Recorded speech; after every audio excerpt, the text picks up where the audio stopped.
Hello and welcome. It is time to settle in. So let the noise and the worries of the outside world slowly fade into the background. Find a comfortable position.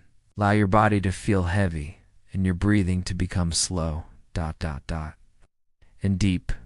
Tonight, our story takes us to a city bathed in the warm Italian sun, a place of vibrant streets and quiet walled gardens. Nestled at the foot of a sleeping mountain, the morning air is filled with the scent of baking bread, and blooming jasmine, and the distant sound of cartwheels on stone, is a familiar, comforting rhythm. This is a city bustling with life, going about its day. Under the calm and steady gaze of the great mountain that shelters it, there is nothing for you to do now but to relax and to listen. Our story and your journey into rest begins now. Our story begins in the Roman Empire in the year 79 AD, on the morning of the 24th of August. My name is Lucius, and on that morning my world was a quiet and orderly place, measured by the slow and patient work of my hands. I was a mosaicist, a creator of pictures from stone. My days were spent in my small workshop, a space that opened onto the walled garden behind my home, where the scent of jasmine and the gentle sound of our small fountain were my constant companions. My work demanded stillness, a focus so complete that the bustling noise of Pompeii, my beloved city, would often fade into a distant murmur. I dealt in fragments, in tiny squares of colored marble and glass called tesserae. I would take these broken pieces and, over weeks and months, arrange them into scenes of gods and heroes, of geometric patterns so intricate they could trick the eye, of pastoral landscapes that seemed to shimmer with a life of their own. It was a peaceful existence, and I believed, as we all did, that it was as solid and enduring as the stone upon which our city was built. That morning, however, began with a series of small, discordant notes. The first was the well in our garden.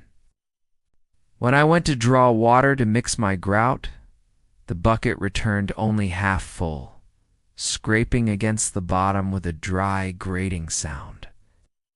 I frowned, pulling the rope back up. The summer had been long and hot, it was true, but I had never known our well to be so low. Lyra, my wife, had mentioned it the day before, noting that the water tasted of minerals, of sulfur, almost. I dismissed it as a passing oddity, a complaint of the season, and made a mental note to use our water sparingly. The second note was the silence. As I settled into my work, ranging the deep blue stones that would form the robe of Neptune for a wealthy wine merchant as new villa, I became aware of a profound lack of sound from the garden. Usually at this hour, the space would be alive with the chatter of sparrows and the cooing of doves. But today, an unnerving stillness hung in the air. The fountain still trickled, the leaves of the fig tree still rustled in the breeze, but the birds were gone. Not a single chirp broke the quiet. It was a silence so absolute that it felt like a presence in itself, and it left me with a vague, indefinable sense of unease, as if the world was holding its breath. I tried to push the feeling aside, to lose myself in the familiar comfort of my work. The mosaic depicted the god of the sea in his chariot, surrounded by dolphins. I had spent a month on the face alone, trying to capture a look of serene power, but my focus was broken. My hands, usually so steady, felt clumsy. I laid a piece of lapis lazuli in the wrong place and had to carefully pry it out, letting out a sigh of frustration. It was then that the ground beneath me moved. It was not a violent shake.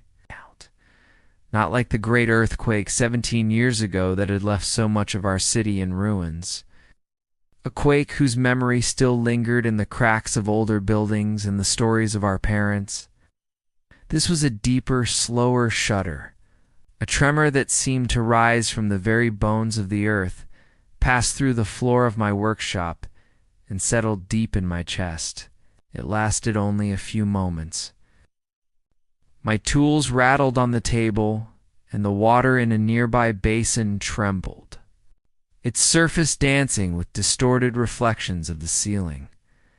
I paused, my hand hovering over the mosaic, and waited. We who lived in the shadow of the great mountain were accustomed to these small agitations. The earth often sighed and stretched here in Campania. When the trembling subsided, I took a breath and returned to my work, telling myself it was nothing, just the earth settling, as it always did. But the unease lingered, a shadow at the edge of my thoughts. I decided to walk to the Forum, needing to purchase some rare green marble that had arrived from Egypt, hoping the energy of the city's heart would dispel my strange mood. I kissed Lyra and my son Gaius goodbye, promising to return for the midday meal. As I walked through the familiar streets, I saw other small signs that things were not entirely right. A horse pulling a cart suddenly shied at nothing, its eyes wide with fright, refusing to move until its owner calmed it with soothing words. A pack of dogs, usually found sleeping in the shade of a temple's steps, were instead clustered together, whining softly with their ears laid flat. The Forum, as always, was a torrent of life, a loud and vibrant contrast to the disquiet of my morning. The air was thick with 100 competing smells: the sharp scent of fish from the Masalem, the sweet perfume of oils and spices from a merchant's stall, the earthy aroma of leather from the sandal maker's shop, and the ever-present smell of wine and baking bread. The sounds were even more overwhelming. Senators in their crisp white togas debated politics near the basilica, their voices rising and falling in passionate oratory. Merchants shouted to advertise their wares, their voices competing with the clang of a blacksmith's hammer and the laughter of children chasing pigeons across the wide-open square. I saw a slave carrying a heavy amphora of wine stumble as another slight tremor, barely noticeable amidst the chaos, rolled under our feet. He regained his balance, cursed under his breath, and continued on his way, his complaint lost in the noise of the crowd. I navigated the familiar throng, exchanging greetings with people I had known my entire life. I saw Marcus, the baker, his face and arms perpetually dusted with flour. He was complaining good-naturedly about the heat from his ovens in this weather. I saw Julia, the flower seller, weaving garlands of marigolds and lavender, her fingers moving with practiced grace. No one spoke of the tremors or the strange behavior of the animals. These were minor inconveniences, trivial details in the grand unfolding tapestry of a normal day. Life was as it always was, a predictable and reassuring rhythm of commerce, conversation, and community. I found the stall of the marble importer and spent some time haggling over the price of the Egyptian stone. Its deep, swirling green was perfect for the scales of a serpent. I was planning for a floor in the house of the vet. As I completed my purchase, wrapping the heavy stone slabs in a piece of cloth, I paused and looked up, past the magnificent temple of Jupiter that dominated the northern end of the Forum. Beyond it, rising majestically into the clear blue sky, was Vesuvius. The great mountain stood as it always had, its gentle green slopes covered in vineyards and olive groves. A wisp of vapor, a common sight, drifted lazily from its flattened peak, looking like a plume of white fleece against the azure canvas of the sky. It was a vision of profound peace and stability, the silent, unmoving guardian of our region. For generations, it had watched over us, its rich volcanic soil providing the bounty that made our lands famous throughout the empire. We called it the Sleeping Mountain. A gentle giant whose presence was as comforting and as certain as the rising of the sun. Gazing at its tranquil beauty, I felt the last of my morning's anxiety finally melt away. The dry well, the silent birds, the trembling ground, they were nothing. I had allowed my imagination to get the better of me. The world was safe. My city was safe. I turned my back on the mountain and began my walk home, thinking only of my lunch and the patient, peaceful work that awaited me in my quiet garden. I arrived home to the comforting familiarity of my own small world. The scent of baked bread and figs, left out for our midday meal, replaced the chaotic aromas of the forum. Gaius, my son, ran to greet me at the door, his small hand gripping my tunic, his face beaming. Lyra was setting the table in the shade of our garden's portico, a gentle smile on her face as she watched us. The disquiet of the morning seemed a foolish dream, a figment of my imagination chased away by the simple, solid reality of my family and my home. We sat together, and for a short while, the world was exactly as it should be. The food was simple, the conversation was light, and the sun was warm on the stones of our courtyard. I remember looking at the half-finished mosaic of Neptune, its colors vibrant in the afternoon light, and feeling a deep sense of contentment. This life, I thought, was good. This life was permanent. It was just after the 7th hour, as the sun reached its highest point in the sky, that the world ended. It did not begin with a shake, but with a sound. It was a sound so profound, so utterly alien, that I have struggled ever since to find the words to describe it. It was not a crack, or a bang, or a roar, but all of them at once, and none of them at all. It was a noise that seemed to come not through the air, but up from the ground, through the soles of my feet, and into my very bones. It was a deep, guttural concussion, a monstrous tearing sound, as if one of the titans of old was ripping the firmament in two. The stone table beneath our hands vibrated with a violent hum, and the plates and cups rattled so hard that a clay wine jug toppled over, shattering on the ground in a splash of red. For a heartbeat, there was only this all-encompassing sound, a vibration that drowned out all thought. Then an equally profound silence fell, a dead, empty quiet that was somehow more terrifying than the noise that had preceded it. We stared at each other across the table, our faces pale with shock. Gaius began to cry, a thin, frightened wail in the sudden stillness. "What was that?" Lyra whispered, her hand flying to her throat, her eyes wide with a fear that mirrored my own. I had no answer. I stood up, my chair scraping loudly on the stone, and walked with unsteady steps out from under the portico and into the center of the garden. The place with the clearest view of the sky, and I saw it. My memory of that moment is as sharp and as clear as one of my own mosaics. Every detail is permanently etched into my mind. I remember the impossibly blue sky of moments before, and I remember how it was now being violated by something monstrous, something that did not belong in our world. From the summit of Vesuvius, a colossal column of smoke and earth was ascending toward the heavens with an incredible silent speed. It was not the familiar, lazy plume of white vapor I had seen from the Forum. This was something else entirely. It was a furious, churning pillar of gray and black, shot through with streaks of brown earth and pulverized rock.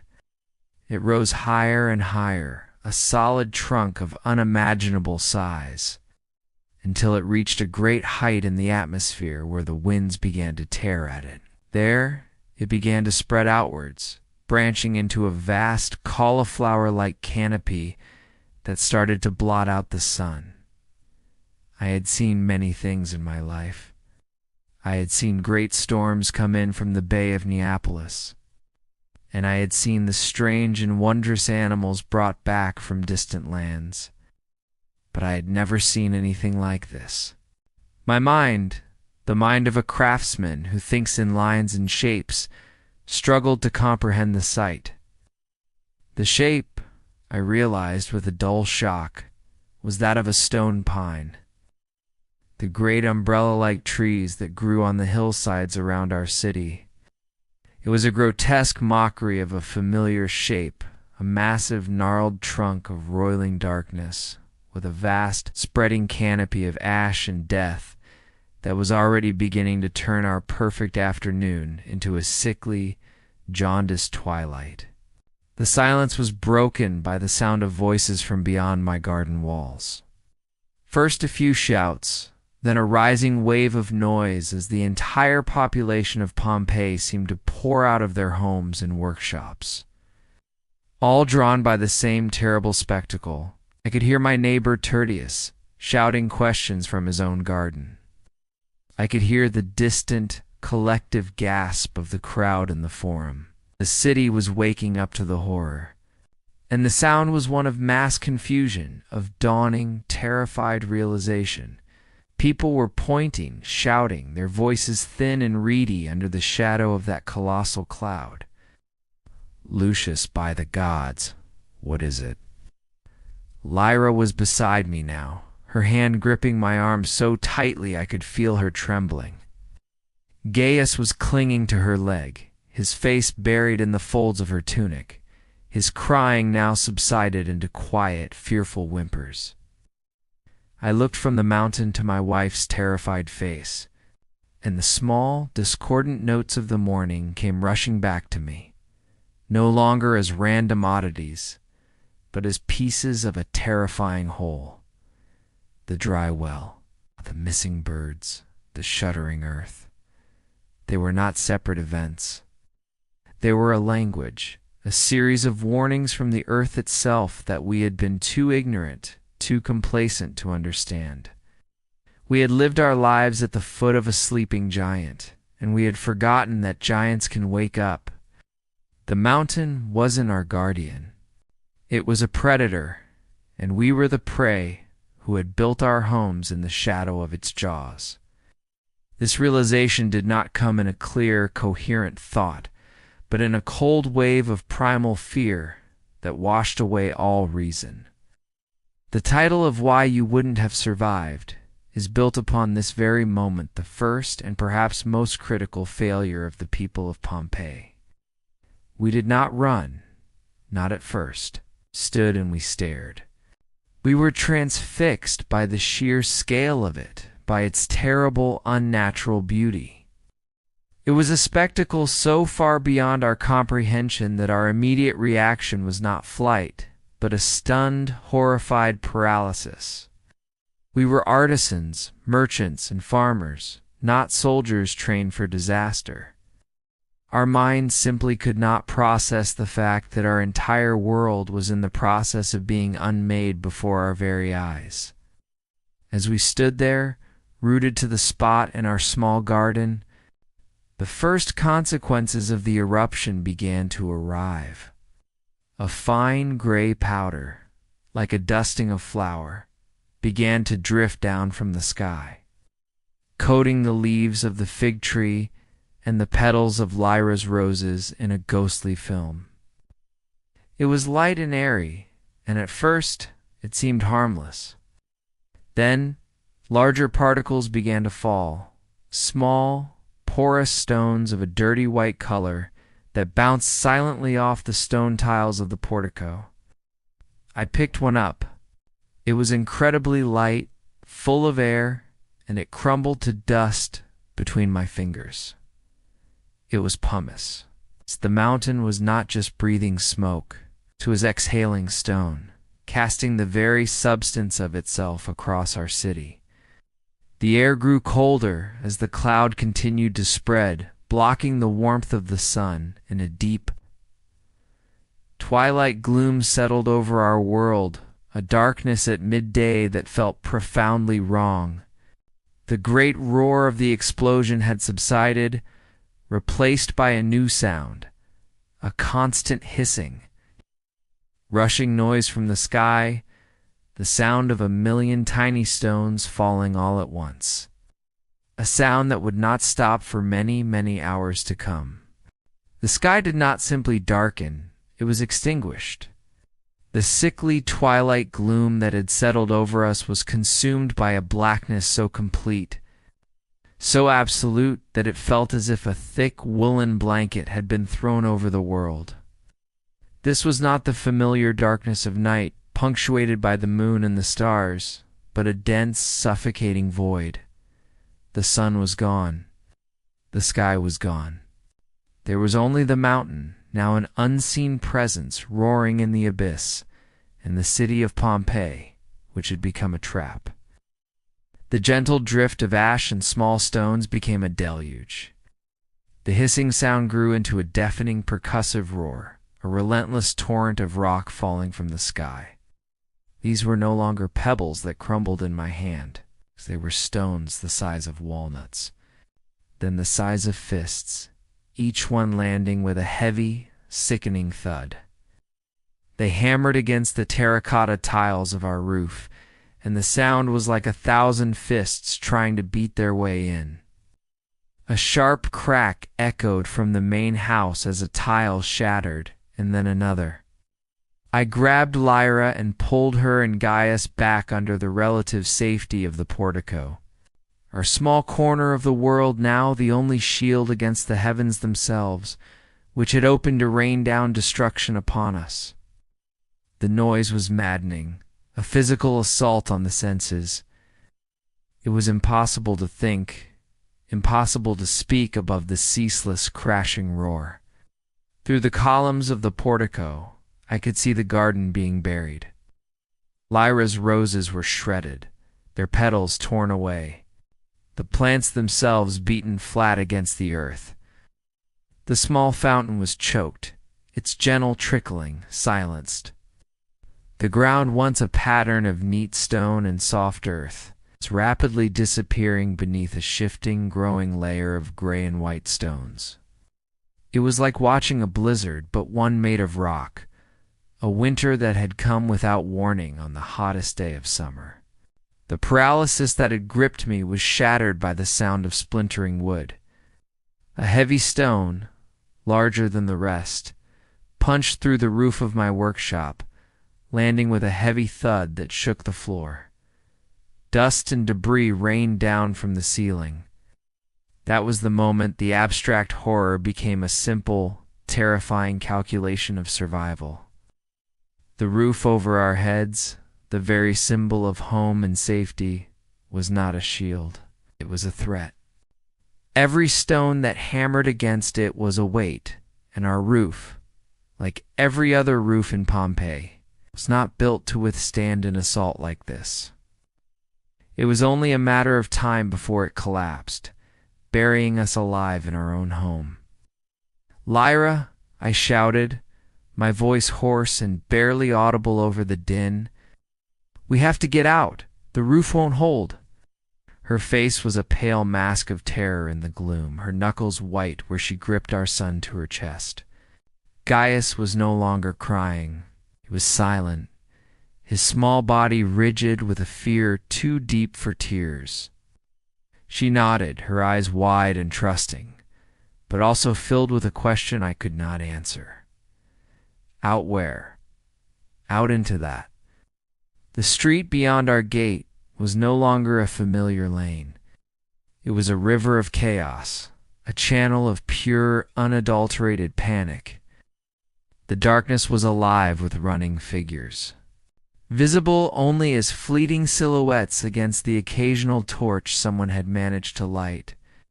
People were screaming, their voices sharp with terror. They ran in all directions with no plan, no destination. Some were trying to flee toward the city gates. Others were simply running from the sound of their own collapsing homes. I saw a man get struck by a falling stone. He crumpled to the ground without a sound, and the running figures simply swarmed around him, too lost in their own terror to stop. Some people tried to shield their heads with pieces of wood, with tables, with cushions hastily grabbed from their homes. These were the first survivors, the ones whose instinct to act had overcome their initial shock. And this is another reason why you would not have survived, because in that moment of total chaos, there was no right answer. Every choice was a gamble with death. To stay inside was to risk being crushed. To go outside was to risk being struck down by the falling stones or trampled by the terrified mob. My mind raced, trying to forge a plan from the madness. We needed to get to a stronger building, a place with a reinforced roof, perhaps one of the great public buildings, or a temple. But to get there, we had to cross the city, a city that was now a shooting gallery from the sky. We needed light. We needed protection. We needed to breathe. The air was growing thick, not just with the falling stones, but with the fine, choking ash that accompanied them. A powder that coated the back of the throat and made every breath a dry, rasping effort. Stay here. I yelled to Lyra, pointing to the sturdest part of the doorway. I ran back into the house, the floor already gritty with dust. I grabbed a lantern from its hook and a flask of oil. I found a skin of water and soaked several strips of linen, one for each of us to tie over our mouths and noses. It was a small, desperate act, but it was something. It was a plan. In the main room, I saw the beautiful fresco I had paid for last year, a vibrant scene of Venus on a seashell. It was already covered in a film of gray dust, the goddess of love and beauty being slowly erased. The sight filled me with a profound and sudden grief, a sense of loss so sharp it was like a physical blow. Everything we had ever known, everything we had ever built, was being buried. I returned to the doorway, the lantern now lit, its small, flickering flame, a pathetic beacon in the overwhelming darkness. I handed the damp cloths to Lyra, showing her how to tie one over Gaius's face, and then her own. As I tied mine, the roar from outside seemed to intensify. A sound like a great sighing groan echoed from down the street, followed by the tremendous crash of a collapsing roof. More screams followed. This was it. There was no more time to think. Our home, our sanctuary, was now a tomb waiting to be sealed. Lyra looked at me, her eyes above the cloth, asking the question one last time. I had no good answer for her. I could not promise safety. I could not promise survival. All I could offer was a choice, a desperate gamble to move. I took her hand in one of mine, and took Gaius's small hand in the other. His grip was tight, a small point of warmth and life in a world that had grown cold and hostile. I held the lantern aloft, its light cast long, dancing shadows, illuminating the storm of falling stones that filled the space between our home and the street. Taking a deep breath of the foul, gritty air, we stepped out of the shelter of our doorway and into the roaring darkness. Stepping out from the relative safety of our doorway was like stepping off a cliff into a raging sea. The world I had known my entire life, the familiar street with its worn paving stones and the friendly doorways of my neighbors, was gone. It had been replaced by a scene from a nightmare, a landscape of pure elemental chaos. The air, thick with ash and pulverized rock, was in constant dizzying motion. Our small lantern cast a pathetic circle of light that was immediately swallowed by the oppressive darkness, illuminating a frantic, swirling vortex of falling gray stones. Beyond this tiny bubble of light, there was nothing. No landmarks, no sky, no horizon, only the roaring blackness. The ground itself was no longer solid. A thick layer of pumice stones, already ankle-deep, covered everything, creating a treacherous, unstable surface. Every step was a struggle, like trying to run up a steep hill of loose gravel. The stones shifted and rolled underfoot, threatening to send us sprawling with every movement. It was a landscape designed to break ankles and crush hope. The noise of the ceaseless barrage on the rooftops was now joined by the sound of the stones hitting the ground around us. A constant, heavy patter that felt like being caught in the middle of a rock slide. We were not alone in this hellscape. We were immediately swept up in a current of terrified people, a human river flowing blindly through the dark. They were shadows, faceless and nameless, their features obscured by the gloom and the cloths tied over their faces. They were driven by the most basic of instincts, to run, but to run where? No one seemed to know.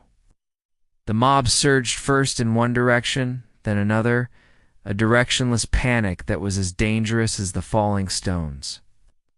I held on to Lyra's hand with a grip of iron, and she in turn held Gaius, pulling him close to her side. My greatest fear in that moment was not of the mountain, but of the crowd.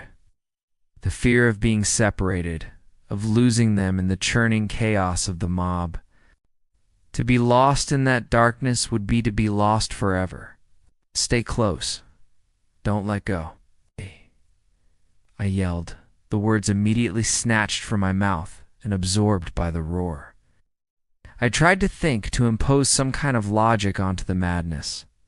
The city gates. We had to get to one of the gates and out into the open country. The Herculaneum Gate was the grandest, the main road out of the city to the north, away from the worst of the falling rock, or so I hoped. I tried to get my bearings, to remember the turns and the landmarks. The bakery of Marcus should be on the left, then the small temple to Isis. But it was useless. Darkness had erased everything. Familiar angles of the city were gone, replaced by a bewildering maze where every street looked the same, a dark, roaring tunnel of falling death. My knowledge of Pompeii, once a source of comfort, was now worthless. This is a thing you must understand about survival. It is not always about strength or courage. Sometimes it is about luck, about making a blind choice and happening to choose the one path that does not lead to a dead end. I held the lantern high, its light a fragile shield. I could see the faces of others for a fleeting moment as they passed, their eyes wide with terror above their makeshift masks. There was no community here, no helping hand. Every family, every individual, was an island of desperation. An old man stumbled and fell just ahead of us. No one stopped. We couldn't. To stop was to be trampled, to be consumed by the panicked surge from behind. I pulled Lyra and Gaius to the side, pressing our backs against a wall as the main current of people pushed past, my heart hammering in my chest at our near miss. The old man was simply gone, swallowed by the river of bodies. We continued on, moving along the edges of the street, trying to use the walls of the buildings for some meager protection. But the walls presented their own danger. The weight of the pumice accumulating on the flat roofs and in the atria of the houses was immense. The air was filled with the groaning protests of dying buildings. We would hear a deep structural groan, a sound of wood and mortar strained beyond their limits, followed by the catastrophic roar of a roof giving way. The building next to us imploded, vomiting a cloud of choking dust and debris into the street. The blast of air sent us stumbling, and the noise was so violent it left my ears ringing. A new wave of panic rioted through the crowd as people scrambled to get away from the collapsing structures. We were trapped between two competing forms of death. In the center of the street, you were exposed to the full fury of the sky and the blind panic of the crowd. Along the walls, you risked being buried under tons of rubble at any moment. Every step was a calculation of risk. I watched as a balcony laden with stones tore away from the second story of a villa and crashed into the street below, right where a group of people had been running moments before. We were all just insects, scurrying from one shadow to the next, while the gods played a game of dice with our lives. The physical toll was immense.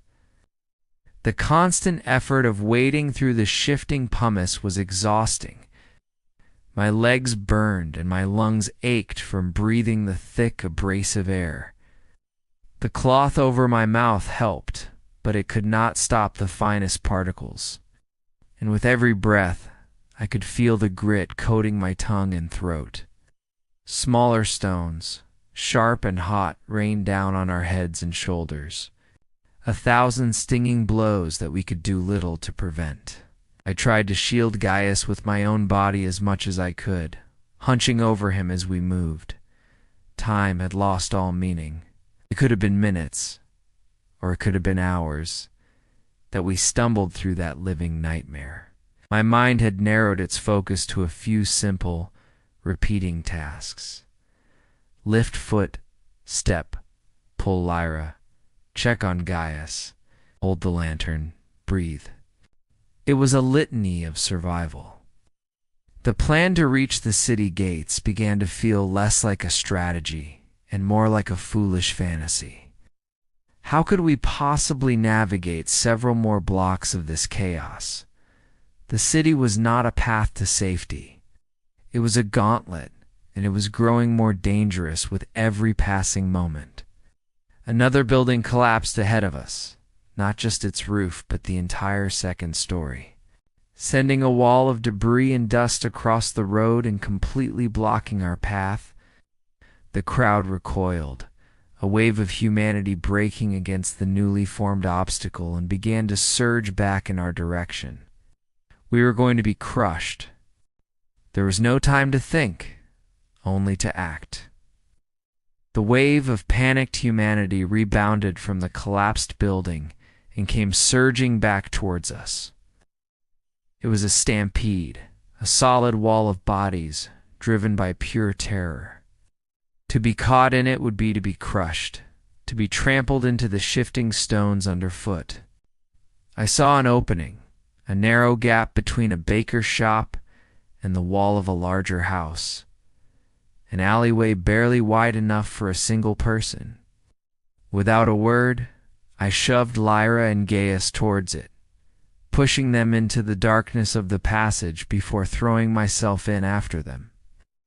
Just as the main throng of people thundered past our hiding spot, we pressed ourselves against the cold stone of the wall, listening to the muffled thunder of running feet and the desperate choked cries of the mob. For a few precious moments, we were out of the main current, hidden in a pocket of relative stillness. The roar of the falling stones was still deafening, but the immediate threat of being trampled had passed. In the suffocating darkness of the alley, I leaned against the wall, gasping for breath, my lungs burning. The small flame in my lantern cast huge, dancing shadows around us. I could see Lyra's chest heaving, her eyes squeezed shut as if to block out the horror. Gaius was completely silent, his small face buried against her, his body trembling uncontrollably. It was in that moment of respite that the futility of our plan became starkly, terrifyingly clear. My idea to reach the Herculaneum Gate was madness. It had been a fantasy born of the initial panic, the instinct to flee. But the city was not letting us go. It was actively trying to kill us. Streets were a death trap, a gauntlet of falling rocks, collapsing buildings, and the unpredictable violence of the crowd. We had traveled perhaps 200 paces from our home, and it had felt like a journey of miles, a journey that had nearly cost us our lives a dozen times over. To continue on that path was suicide. This is another reason you would not have survived. Because your instincts would have told you to run, to get out, to escape. But in this disaster, the conventional wisdom of survival was a lie. The only way to live, perhaps, was to do the opposite of what every fiber of your being was screaming at you to do. It's not to run, but to hide. Not to seek the open sky, but to bury yourself deep in the earth. "Lyra," I said, my voice a ragged whisper. She opened her eyes. "We can't go on. We'll never make it to the gates." "What do we do?" she asked, her voice trembling. "Where do we go?" My mind raced, scrambling for an alternative for any port in this storm. And then an image came to me, clear and sharp, the mosaic of Neptune I had been working on. It was in the grand villa of Publius Pansa, a man of great wealth and importance in the city. I had spent weeks there, not just in the main rooms, but in the vast network of cellars beneath the house. Pansa's villa was built to last, with thick stone walls and deep foundations. His cellars, used for storing hundreds of amphorae of wine and olive oil, were extensive, with vaulted ceilings of solid Roman concrete designed to bear immense weight. They were cool, dark, and most importantly, they were deep underground. If any structure in this city could withstand the weight of the mountain being thrown upon it, it would be that cellar. "Pansa's villa," I said, the idea taking shape even as I spoke it. "The cellars, they are deep underground. The roof is strong. It's our only chance. We have to get below the ground." Lyra looked at me, her expression shifting from terror to a flicker of desperate hope. It was a plan, a real, tangible plan. It was a terrible choice to willingly entomb ourselves, but it was better than the certain death we faced in the streets. She nodded. "How do we get there?" "We have to go back," I said, the words tasting like ash in my mouth. "We have to go against the crowd." It was one of the hardest things I have ever done, to leave the relative safety of our alley and plunge back into the chaos. To fight our way upstream against the river of fugitives was an act of sheer will. We emerged and were immediately hit by the force of the crowd, a relentless pressure of bodies pushing against us. I put my shoulder down and acted as a plow, trying to force a path, holding the lantern in one hand and gripping Lyra's with the other. People shouted at us, cursed us, unable to understand why anyone would be mad enough to go back into the heart of the city. They were faces in the dark, contorted with fear, and they saw us not as fellow humans, but as obstacles in their path to an escape that would likely never come. The journey was a blur of nightmarish vignettes. We stumbled through the deepening layer of pumice, which was now up to our knees, making every step a monumental effort. The lantern light would briefly illuminate a scene of devastation: a cart overturned, its contents strewn across the ground and already half buried. A storefront with its door smashed open, looted not by thieves, but by desperate people searching for shelter. The silent, still shape of someone who had fallen and been quickly covered by the gray snow. I tried to navigate by instinct, my memory of the city's layout my only map. I knew Pansa's villa was near the Forum, in the wealthiest part of the city. I could feel the slight incline of the street that led back toward the city's center. We passed the public baths, its grand arches now looking like the skeletal maw of some great beast. The roar from the sky was constant, a sound that burrowed deep into the mind, and the ground continued to shudder with deep, violent tremors that threatened to throw us from our feet. After an eternity of struggle, I saw it, or what was left of it. The grand entrance to Panza's villa was partially blocked by a collapsed portico, but I recognized the intricate bronze work on the gates. The house was dark and silent. The beautiful garden, visible from the street, was a ruin, its statues toppled and its fountains choked. There was no sign of Panza or his family.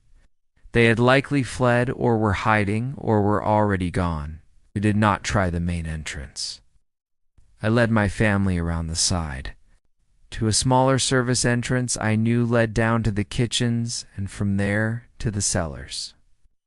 The door was made of thick oak, but the pumice had piled up against it, and it took all my strength to shove it open just enough for us to squeeze through. We stumbled into a darkness that was even more profound than the one outside. This was a place the lantern's light could barely penetrate. We were in a small kitchen, and the air was still and cool. But the most immediate change was the sound.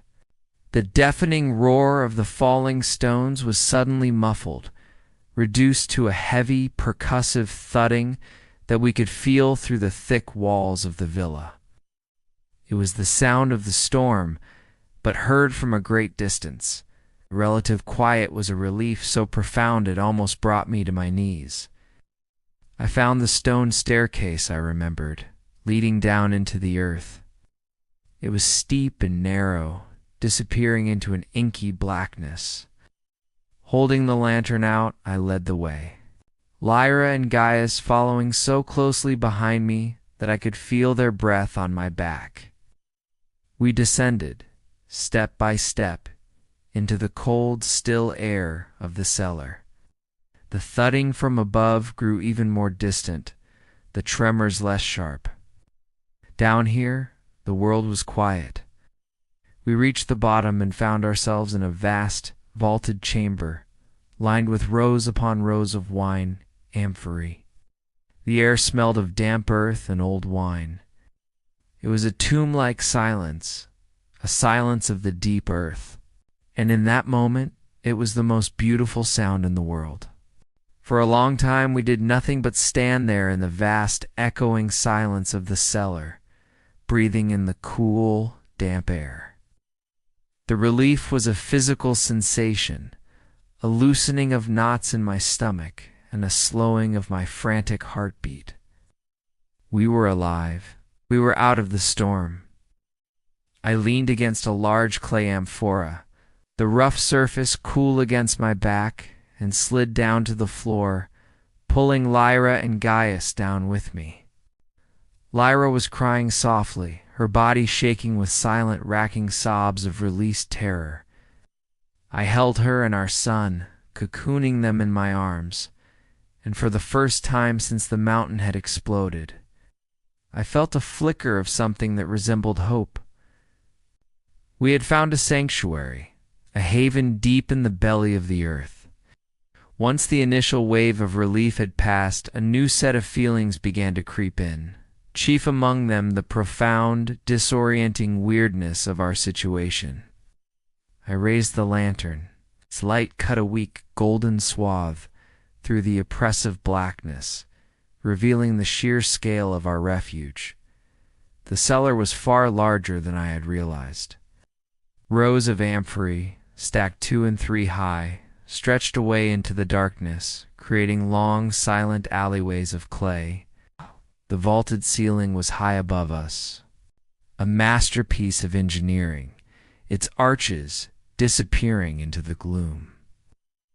Water trickled down a far wall, a soft, steady sound that was a stark contrast to the muffled but ever-present thudding from the world above. It was like being in a crypt, a silent, forgotten city beneath our own. Time became a fluid, meaningless concept. In the absence of the sun, our only measure of its passage was the slow burning of the oil in our lantern. I knew we could not afford to keep it lit indefinitely. I found a relatively dry corner, away from the dripping wall, and we huddled together on the cold, packed earth floor. We drank a little of our water, the gritty taste of the ash still in our mouths. Gaius, utterly exhausted by the ordeal, finally fell into a fitful sleep in Lyra's arms, his small face pale in the flickering light. With his slumber, a new, heavy silence fell between Lyra and me. The terror that had fueled our flight was replaced by a quiet, gnawing dread. We had escaped the immediate danger, but we had willingly walked into a different kind of trap. We were buried alive. What was happening up there? Had the falling stones stopped? Was the whole city buried? And if it was, how would we ever get out? The thick stone door we had entered through now seemed less like a shield and more like the lid of a sarcophagus. These questions hung in the cold air between us, unspoken because to speak them would be to give them a power we could not bear. To conserve our precious oil, I extinguished the lantern. The darkness that rushed in was absolute, a physical weight on the eyes. It was a blackness so complete that I could not see my own hand in front of my face. The only senses that mattered now were hearing and touch. I could hear the soft, shallow breaths of my sleeping son. I could hear the drip, drip, drip of the water. And I could feel the constant, low-frequency vibration of the world above. The deep, rhythmic shudder of a city being pummeled into oblivion. Hours passed, or perhaps it was only minutes. In that sensory void, it was impossible to tell. I tried to keep my mind from spiraling into despair. I thought of my work, of the patterns and the colors, trying to reconstruct a complex mosaic in my head to occupy my thoughts. But the image would always shatter, replaced by the memory of the great dark cloud. And then a new threat began to make itself known, one that we had not anticipated. The air, which had been so cool and clear, began to change. A faint acrid smell, the scent of sulfur and hot rock, began to snake its way into our sanctuary. With it came the dust. It wasn't the heavy grit that had choked us in the streets, but a powder so fine it was almost invisible, a ghostly aerosol of pulverized earth. It seeped in through the cracks around the stone door. Through ancient ventilation shafts, I hadn't noticed, an insidious poison that our shelter could not repel. Soon we could feel it in our throats, a dry, rasping irritation that made us cough. I relit the lantern for a moment, and its beam revealed a faint, shimmering haze in the air. This is a crucial reason you would not have survived. There was no escaping the ash. It was too fine, too pervasive. It infiltrated every space, every crack, every lung. Even deep beneath the ground, the mountain was finding ways to kill us. We pulled the damp cloths back over our faces, but they offered little comfort now. The air was turning toxic. The earth gave a sudden, violent lurch, the most powerful tremor yet. It was not a shudder, but a convulsion. The great stacks of amphorae swayed, and we heard the sharp crack of several of them toppling over and shattering in the darkness, their spilled contents filling the air with the scent of wine. Gaius woke with a frightened cry, and I held him tight, whispering reassurances I did not feel. It was then that the sound from above began to change. The steady, percussive thudding of the falling pumice was joined by something new, something infinitely more terrifying. It was a low, guttural roar, a sound that was not just heard, but felt, a deep, resonant vibration that seemed to make the very stones around us hum.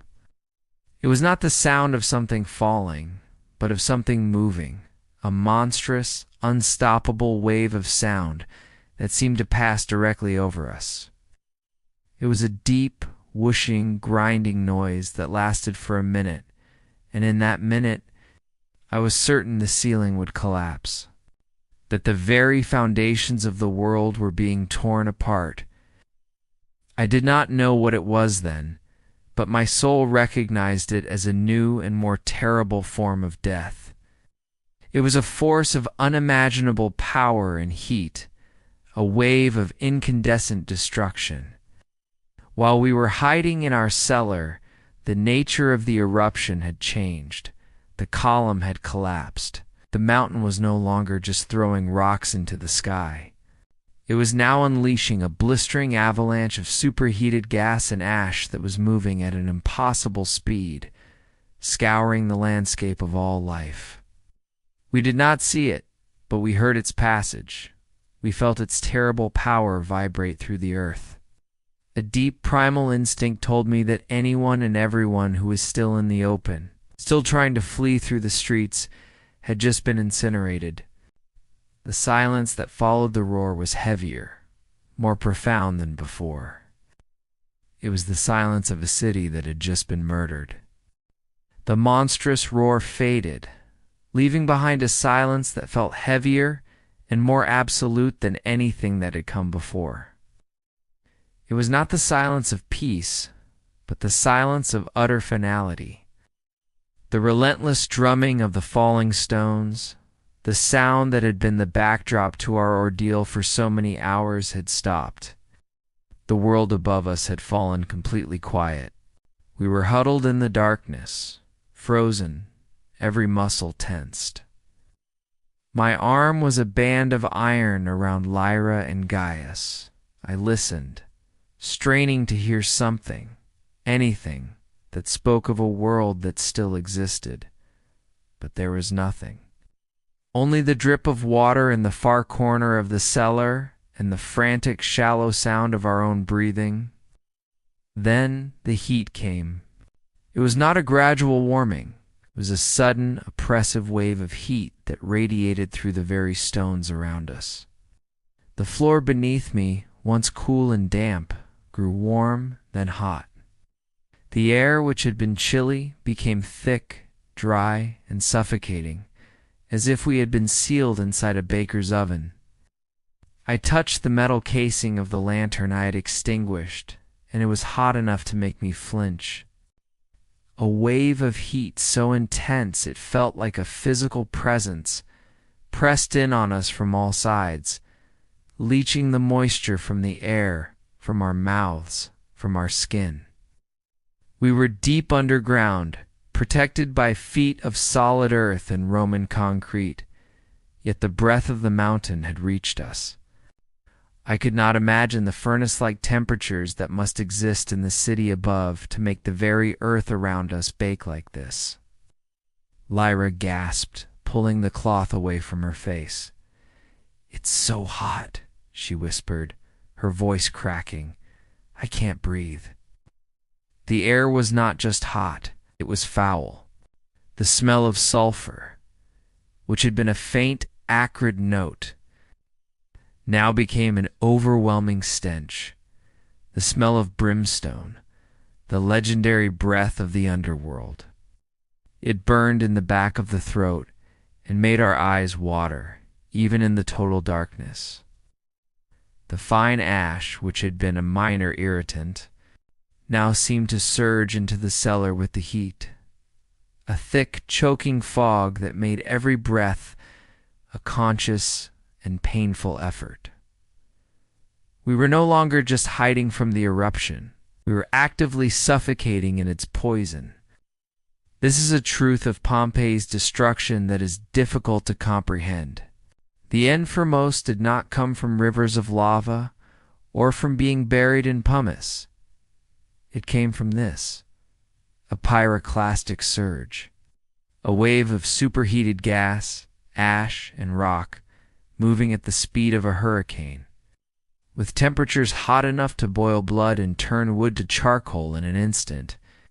It was a scientifically precise killing machine, and what we were experiencing in our cellar was the faint, diluted echo of its passing. We were not seeing the wave of fire, but we were feeling its ghost. My mind, numb with fear, began to understand. The change in sound, the sudden silence of the falling stones, the terrible roar, now this suffocating heat hit was all connected.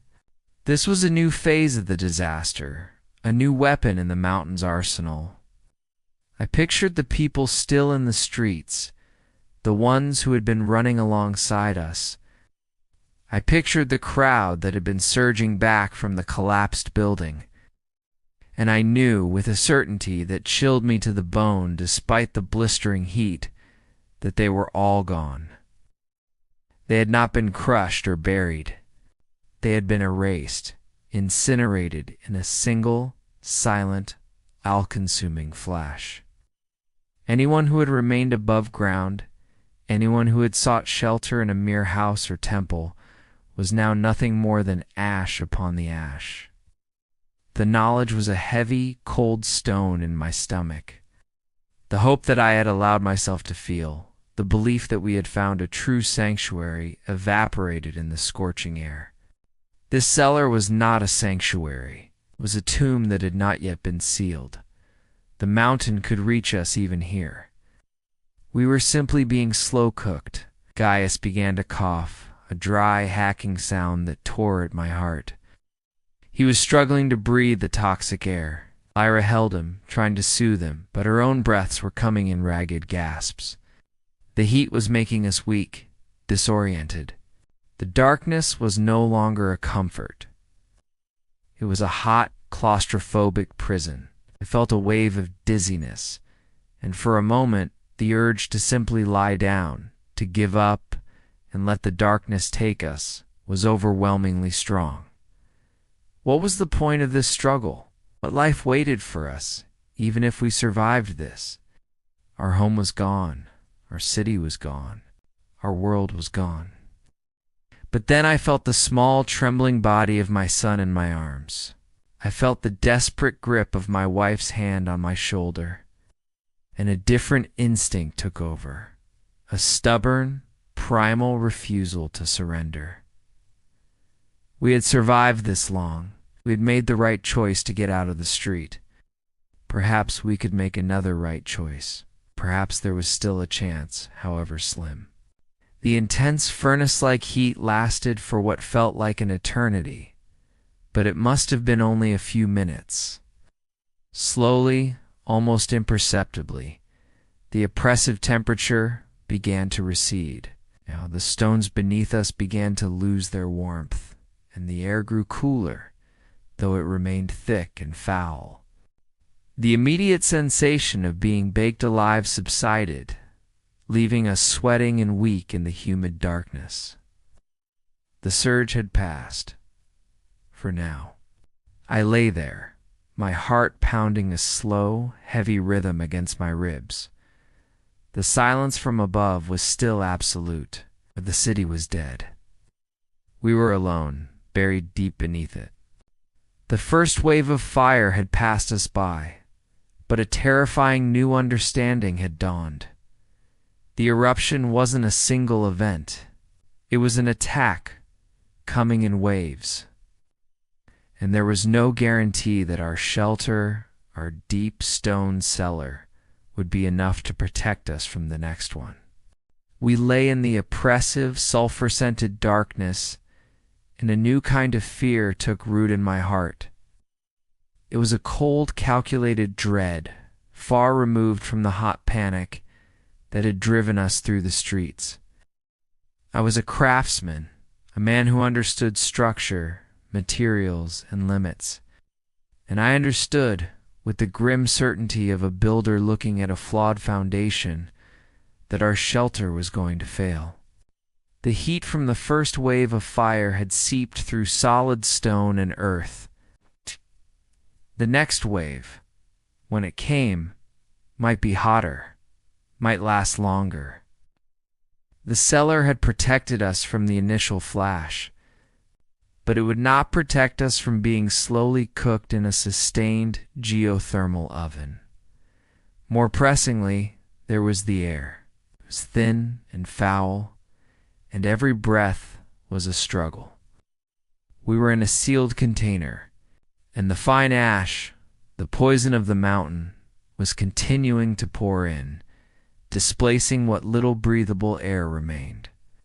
We had escaped a quick death in the streets only to choose a slow, agonizing death by suffocation. This was the moment that defined survival, a choice that explains why you would not have made it. The instinct of any sane person, having found a shelter that protected them from a firestorm, would be to stay there. To cling to that protection, to pray that the storm would pass, it is the most basic human impulse. When the world is chaos, you find a cave and you do not leave. But I understood that the cave itself was the trap. The real danger was not the brief, terrifying violence of the surges, but the slow, insidious contamination of our environment. The only chance of survival, I realized, was to abandon our sanctuary and venture back out into the very heart of the inferno we had just escaped.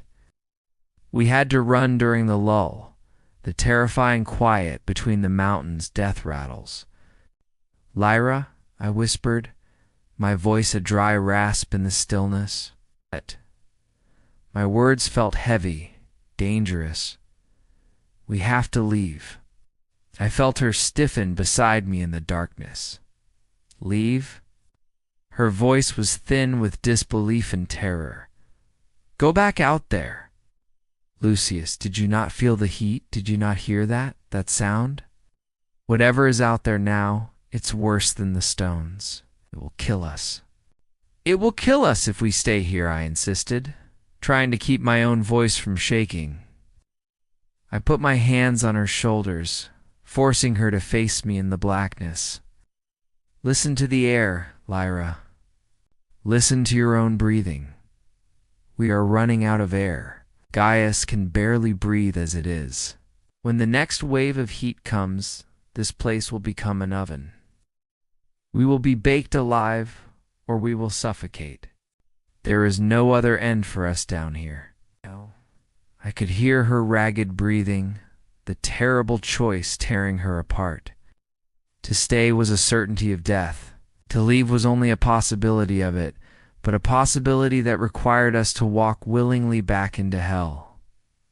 "Where would we go?" she asked, her voice barely audible. "The sea," I said, the word feeling like a prayer on my lips. "The storm of stones has stopped. Air is probably clearer near the coast.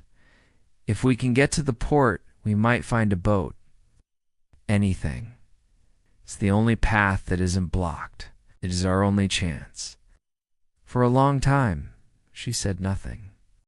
The only sounds were the drip of water and our own labored breathing.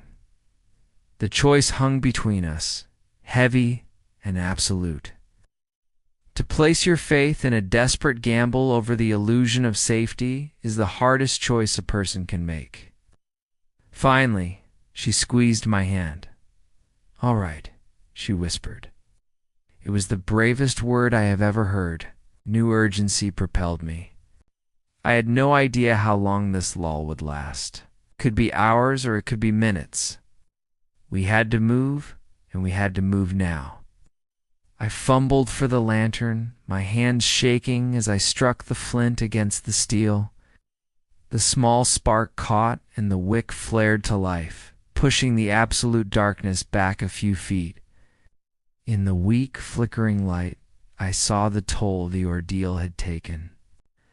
Lyra's face was pale and streaked with grime, her eyes huge and dark.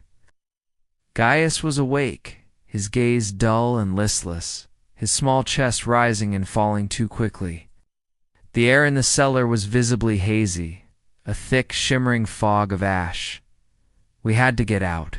Nice. I stumbled through the rows of amphorae, searching for the ones that had broken in the last tremor. I found a pool of spilled wine, dark and sticky on the cellar floor. Our water was nearly gone, but the wine was liquid. I soaked our linen cloths in it. The sharp fermented scent was better than the sulfur, and the dampness would, I hoped, offer a little more protection against the dust. We drank the last of our water, sharing the skin between the three of us, the lukewarm liquid doing little to soothe our raw throats. Then there was nothing left to do. We tied the wine-soaked cloths around our faces. I looked at my family, two ghostly figures in the lantern light, their eyes filled with a terror I could only imagine was reflected in my own. I took a deep breath of the foul air and turned towards the stone staircase that led up to the world of the dead. The journey up those stairs was the longest of my life. Each step felt like an ascent from the grave into a worse fate. The air grew hotter and thicker with every step. The muffled silence of the cellar gave way to a low, ominous hum, the sound of a world still simmering after being subjected to unimaginable heat. We reached the kitchen door, the one we had squeezed through what felt like a lifetime ago. The pumice that had been piled outside it was gone, scoured away by the fiery wave that had passed. But the door was now jammed, the wood warped by the intense heat. I put my shoulder to it and pushed. It didn't move.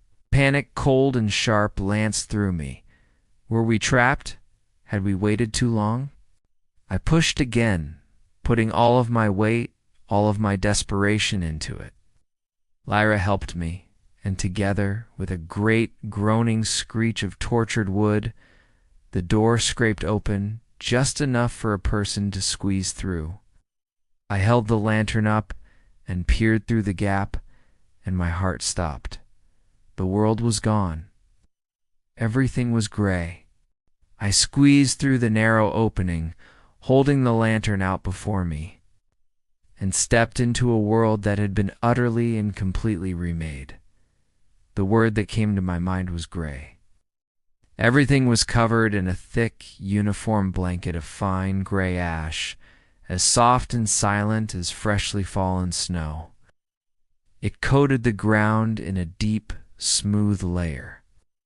It clung to the walls of the buildings, erasing the vibrant colors of their frescoes. It shrouded the rubble of collapsed roofs and filled the empty sockets of windows. The entire world had been drained of color, rendered in a lifeless monochrome palette of ash and shadow. The sky was no longer the terrifying churning black of the pumice storm, but a low, suffocating ceiling of brownish-gray smoke that hung motionless in the air. There was no sun, no identifiable source of light, yet a faint, deathly luminescence filtered through the smog, casting the entire scene in an eerie, shadowless twilight. The air was still and incredibly hot, shimmering in the lantern's glow. The smell of sulfur was overpowering, but it was now mixed with a new, horrifying scent, the smell of a world that has been burnt, the silence. It was a silence deeper than any I had known in the cellar, a silence that felt heavy, ancient. The roar of the mountain, the crash of falling stones, the screams of the dying, all of it was gone. The only sound in the entire world was the soft, crunching whisper of my own sandals sinking deep into the ash, and the ragged sound of our breathing through our wine-soaked masks. We stood there for a long moment, a tiny living island in an ocean of gray stillness. This was what the wave of fire had left behind, a world flash-cooked and sterilized, a perfect sculpture of a dead city. The destruction was of a different kind than before. The thick layers of pumice were gone, scoured away or buried. Wooden balconies, doors, and window shutters had simply vanished, leaving behind blackened, empty rectangles. bronze gates and statues were warped and melted, their proud forms sagging like wax left too close to a fire. The city did not look like it had been destroyed hours ago. It looked like a ruin that had been dead for 1,000 years. With a silent understanding, we began to move. Our goal was the sea, and my internal map told me to head west. The journey was a slow, exhausting trudge. The ash was deep, in some places reaching our thighs, and each step was a monumental effort of lifting our feet out of the thick, clinging powder. We were ghosts, moving through the graveyard of our own lives. And it was a graveyard. The silent proof of why you would not have survived was everywhere. The pyroclastic surge had been faster than any human could run, its heat more lethal than any poison. It had killed instantly, preserving its victims in their final, tragic moments. We saw a man huddled in a doorway, his arms wrapped around his head as if to shield himself from the inevitable. He was a statue of gray ash, his clothing and his features perfectly preserved, a silent testament to his last futile instinct. Further on, a small group of people were clustered together near a street corner, their arms outstretched towards each other, frozen in a final, desperate embrace. They looked like a sculpture I might have seen in a rich man's garden, a tragic work of art whose medium was death. I tried to shield Gaius's eyes, to steer him away from the worst of the sights, but it was impossible. The city was an open tomb.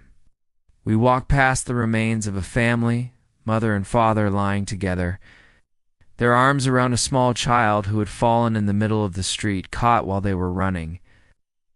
I did not feel horror, not in the way I had before. The sheer scale of the tragedy was too immense, too absolute. I felt was a profound, hollow sadness, a quiet pity for all these lives. All these stories extinguished in a single fiery breath. These were not strangers. They were the people of Pompeii, the baker, the politician, the slave, the priestess. I might have known their names. We were walking through the ashes of our neighbors. The lantern's light seemed disrespectful in this silent, sacred place, so I extinguished it. The eerie twilight was enough to see by. We continued our funereal march, our small 3-person procession, the only thing moving in this entire static world. The heat radiating from the ground was immense, and the ash we kicked up with every step was hot to the touch. The soles of my sandals grew thin, and I could feel the heat beginning to burn the bottoms of my feet. Time stretched and compressed. We passed the Forum, or what was left of it. The grand columns of the Temple of Jupiter were still standing, but they were blackened and cracked, rising out of the sea of gray like the bones of a great skeleton. The open square, usually the heart of our city's life, was now an empty expanse of silent desolation. Everything was gone. The shops, the stalls, the people, the noise, the life, all of it, buried under a shroud of hot ash. As we reached the far side of the city, nearing the slope that led down towards the sea gate, the ground shuddered again, a low, powerful tremor that sent puffs of dust into the air from the ruined buildings. A low rumble echoed from the direction of the mountain, a reminder that it was not finished with us yet. The monster was only sleeping. I looked back one last time at the city. From this vantage point, I could see the full extent of the devastation. Pompeii was a monochrome ruin, a ghost city steaming gently under a sky of smoke. There was no movement, no life, only the perfect, terrible stillness of a world that had ended. The wave of fire had been absolute. It had been a judgment from the gods, a force of nature so far beyond human experience that our only possible response was to die. And as I looked at the utter annihilation, I knew that our survival thus far had been a miracle, a statistical impossibility. We were the only living things in a world of the dead, and our desperate journey was not yet over. The tremor subsided, leaving a fine shower of dust drifting down from the ruined arch of the sea gate ahead of us. The low rumble from the mountain faded back into a deep internal hum, a sleeping beast's purr. It was a clear and terrifying message. We were living on borrowed time. The lull would not last forever. Whatever strength we had left, we had to use it now. We began our descent down the sloping road that led from the city walls towards the sea, or rather where the road used to be. Like everything else, it was now completely buried. A smooth, featureless ramp of gray ash leading down into the gray haze that obscured the horizon. The grand villas of the wealthy that lined this road, the so-called Street of Tombs, were now just shapeless. Silent mounds, their elaborate mausoleums and proud facades, reduced to anonymous lumps in the monochrome landscape. The world outside the city was as dead as the world within it. The neat vineyards, the shady olive groves. The entire green and vibrant countryside that had been the pride of Campania had been erased. We were walking through a desert of death, a place where no life existed and no color dared to show itself. By now, our bodies were screaming in protest. We had moved beyond mere exhaustion and into a state of profound, bone-deep weariness, where every single movement was a negotiation with collapse. My legs, which had carried me through the pumice and the ash, felt like leaden weights. My lungs burned with every breath of the hot sulfuric air, a fire that our wine-soaked masks could no longer quench. The thirst was a physical torment, a dry, rasping agony at the back of my throat that made it hard to swallow. The skin on my face was tight and raw, burned by the heat and the caustic dust. My feet, protected only by thin leather sandals, were a mass of blisters, each step on the hot ash a fresh wave of searing pain. I looked at Lyra and Gaius, and I saw my own suffering reflected and magnified. Lyra's movements were slow, her shoulders slumped, but she moved with a grim, mechanical determination, her hand never once letting go of our sons. Gaius was barely walking on his own now, stumbling with every other step, his small body running on the last fumes of its energy. He was no longer frightened, but had passed into a state of weary, silent shock. His eyes, usually so bright and full of life, were dull and empty. He was a child who had seen the end of the world, and it had hollowed him out. Here is the final, most simple reason why you would not have survived. 'Cause your body would have given out. You might have made all the right choices. You might have avoided the falling stones, found shelter from the fiery surge, and had the courage to leave that shelter. But your survival would have ultimately depended on the simple, brutal endurance of your own flesh and blood. It would have come down to your muscles, your lungs, your feet, and your ability to force them to continue moving long after every instinct told you to lie down and let the end come. Many, I am sure, survived the worst of the eruption only to die on this final, agonizing march, their bodies simply refusing to take one more step through the suffocating ash. My own will was beginning to fray. The man I had been that morning, the craftsman, the husband, the citizen seemed like a character from a half-forgotten story. That man had worried about the price of marble and the composition of a mosaic. He had lived in a world of order, beauty, and predictable routines. I was now something else entirely, an animal stripped down to its most basic components: pain, thirst, and a single, overriding instinct to protect my mate and my offspring. My identity had been buried back in the city, along with my home and my work. All that was left was the will to move forward. I scooped Gaius up into my arms.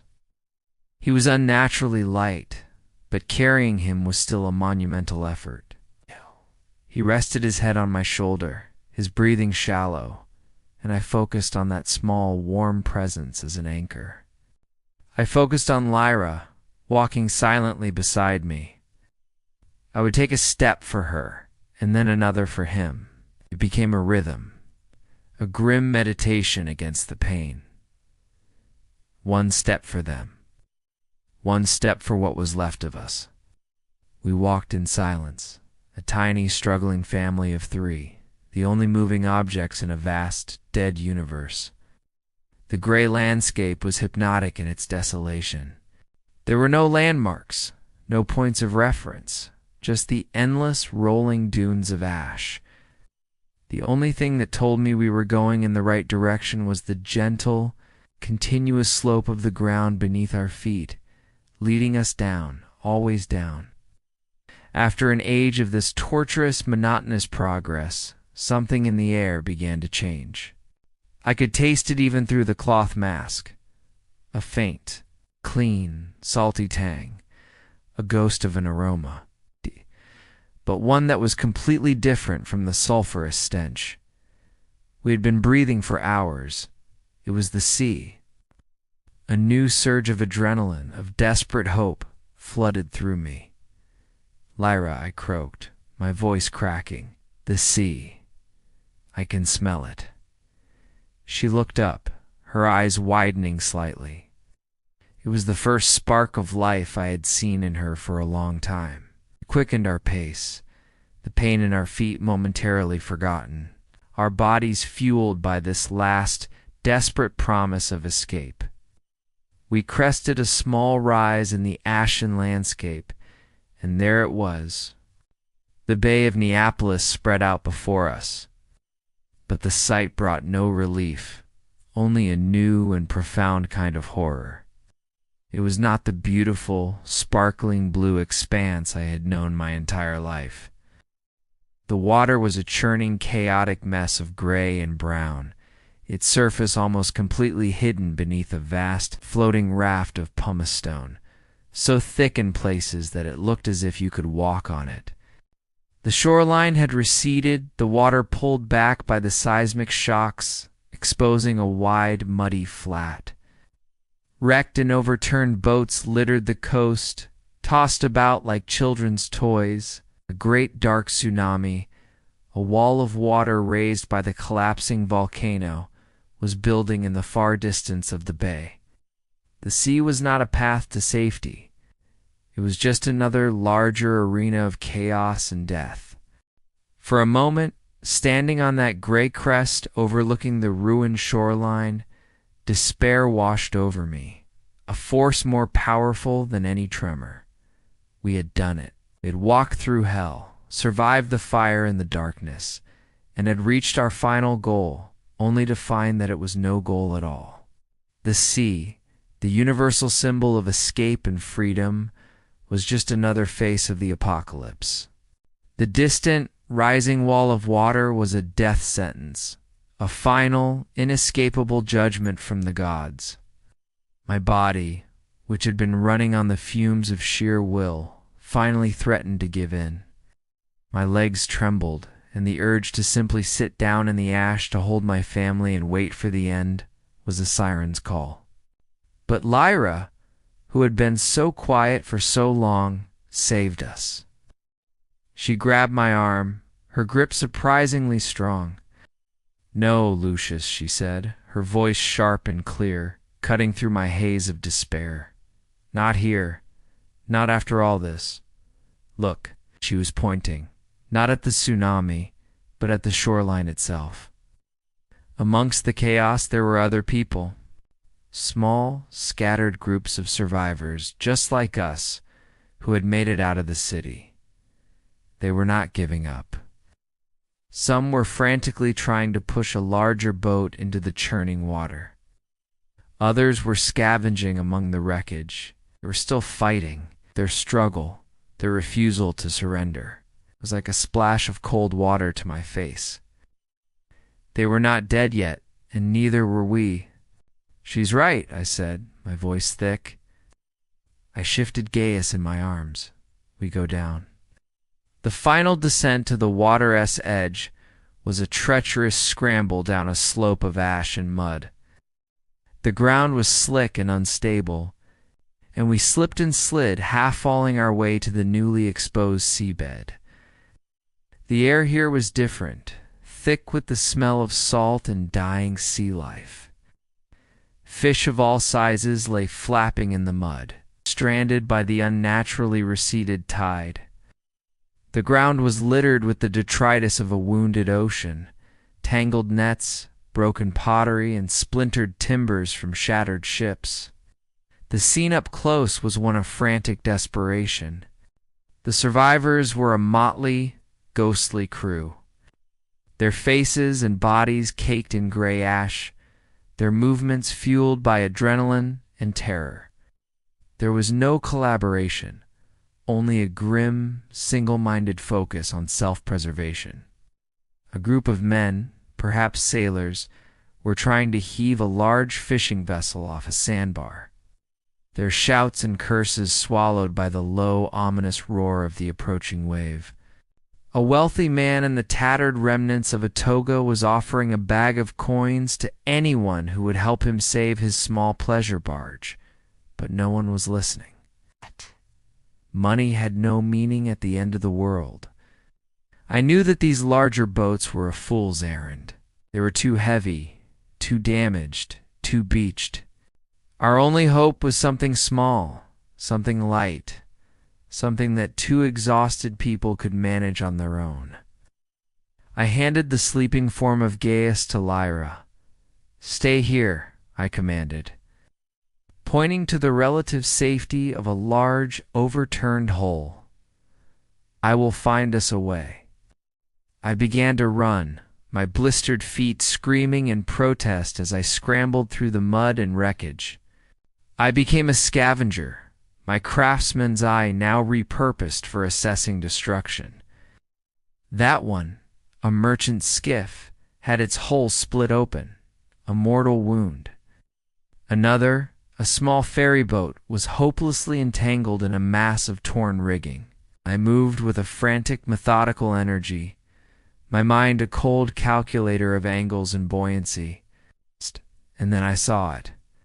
It was nothing more than a small fisherman's boat, a simple, flat-bottomed skiff designed for navigating the shallow waters of the bay. It had been tossed far up the beach and had come to rest half-buried in a muddy creek bed, miraculously protected from the worst of the wreckage by a larger, overturned vessel. I ran to it, my heart pounding. I ran my hands over the wood.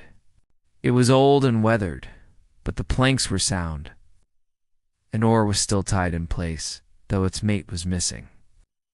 The hull was caked in mud, but it was not breached. It was whole. "It was our chance, Lyra," I screamed, my voice raw. "Over here, help me." She came running, stumbling through the mud, and her eyes lit up when she saw what I had found. There was no need for words. We both knew this was it. This was our only hope. Freeing it was a battle against the earth itself. The boat was heavy, and the mud had created a powerful suction, holding it fast. We dug with our bare hands, clawing away the thick, wet soil from around the hull. We put our shoulders to the stern and pushed. The boat groaned but did not move. Again, I roared and we pushed, our muscles straining, our feet slipping in the mud. For a moment, nothing happened. The boat seemed a part of the landscape, another dead thing in this world of ruins. The roar of the distant tsunami was growing louder, a constant, terrifying reminder that our time was running out. "It's no use," Lyra gasped, her strength failing. "No," I said, looking her in the eye. "Think of Gaius. Think of the sun on a normal morning. Now push." We gave it one last desperate collective shove, a final surge of adrenaline born from the will to live. With a great sucking groan, the mud released its grip. The boat slid forward a few feet. It was free. A wild, triumphant cry escaped my lips. We did not stop, pushed and dragged the heavy skiff across the muddy flats. Over stranded fish and broken nets, our path a shallow trench in the soft earth. We finally reached the strange, sludgy water's edge, where the sea was a thick soup of ash and floating pumice. The boat floated. It was low in the water, but it floated. I bundled a sleeping Gaius inside, laying him gently on a coil of old rope. Lyra climbed in, her movements clumsy with exhaustion. I looked up. The wall of water on the horizon was visibly larger now, a dark line that was steadily growing. We had minutes, perhaps less. I put my hands on the stern of our small, battered, beautiful boat, and with the last of my strength, I pushed us away from the land of the dead and into the churning, stone-choked sea. I scrambled over the stern, collapsing into the bottom of the boat, my limbs trembling with a final, shuddering wave of exertion. For a heartbeat, we were motionless, a tiny, insignificant vessel adrift on a dead sea. The shore, with its scattered groups of doomed survivors and its landscape of gray ruin, slid slowly away. We were afloat. We had escaped the land. But we had traded one circle of hell for another. The sea was not water. It was a thick, grinding slurry of ash, mud, and pumice stones that stretched for hundreds of paces from the shore. The surface was a solid-looking raft of gray rock, a bizarre floating landscape. To move through it was not to row, but to pull our way through a river of gravel. I took the one remaining oar and plunged it into the water, feeling it grate against the unseen stones. I pushed, and the boat scraped forward with a horrible grinding sound, the hull protesting as it was abraded by the sharp, porous rock. It was slow, torturous work. Each push moved us only a few feet. The floating island of pumice was so dense it seemed to have a life of its own. Clinging to our boat, trying to hold us to keep us tethered to the shore, I could see other boats, a small, desperate flotilla of survivors, engaged in the same futile-seeming struggle. A larger fishing boat with several men was trying to use poles to push themselves out, their progress as slow as ours. No one spoke. We were all locked in our own private battles, our gazes fixed either on the sea ahead or with a kind of horrified magnetism on the steadily growing wall of water to the west. The tsunami was a terrifying sight, a long, dark hump on the horizon that was rising with an unnatural speed. It was the final act of the god's fury, a great cleansing wave to wash away the last remnants of our ruined world. I did not believe we could escape it. Our progress was too slow. The wave was too fast. I pulled with a mechanical desperation, my mind numb. If we were to die, we would die moving, fighting, not waiting. The great wave, when it came, did not break upon us with the cataclysmic force I had expected. The vast, thick raft of pumice, which had been our prison, became our unlikely savior. The wave hit the far edge of the stone field and seemed to lose its energy. Its power dissipated as it churned through the miles of floating rock. When it reached us, it was not a breaking wall of water, but a series of immense, powerful swells. Our small boat was lifted high, high into the air on a great rolling mountain of gray water. hanging for a terrifying moment at its crest before sliding sickeningly down into the trough on the other side. We were thrown about, clinging to the sides of the boat as the sea rose and fell like a great beast breathing. But the boat, our small, sturdy fishing skiff, held. The wave passed. We were still afloat. It was in that moment, as our boat settled back onto the churning water, that the world gave its final, deafening roar. We all looked back at the shore, at the mountain. The entire summit of Vesuvius seemed to explode in a way that dwarfed the initial eruption. A colossal, ground-hugging avalanche of blackness. A pyroclastic flow of unimaginable size and speed erupted from the volcano's flank. It was not a cloud that rose into the air, but a ground-hugging surge that moved with the speed of a charging chariot, a solid wall of absolute annihilation. We watched, mesmerized with horror, as it poured down the mountain slopes, erasing the last vestiges of the countryside. It hit the city of Pompeii not as a wave, but as a hammer blow. The last standing walls, the proud columns of the Forum, the skeletal remains of our homes, everything vanished in an instant, consumed and buried by the roiling black cloud. We were watching the final violent erasure of our home, of our history, of our entire world. The sound was a continuous thundering cataclysm, a sound so loud it was a physical pressure against the chest. The cloud rolled on over the city and the shoreline, and even out over the water itself, a great black tide that finally, mercifully, began to slow and dissipate as it met the sea. And then a profound silence fell. The roaring stopped. The mountain, its final act of destruction complete, was quiet. A vast, dense pillar of black smoke now stood where our city had been, a grim monument marking its grave. The immediate danger was over. The eruption was finished. I stopped polling. There was nowhere else to go. We were adrift on a gray sea, under a gray sky, in a world that had been scrubbed clean of life and color.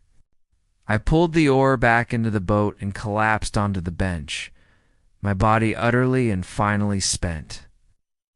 I pulled Lyra and Gaius close, and we huddled together, a tiny knot of survivors in the vast, silent emptiness.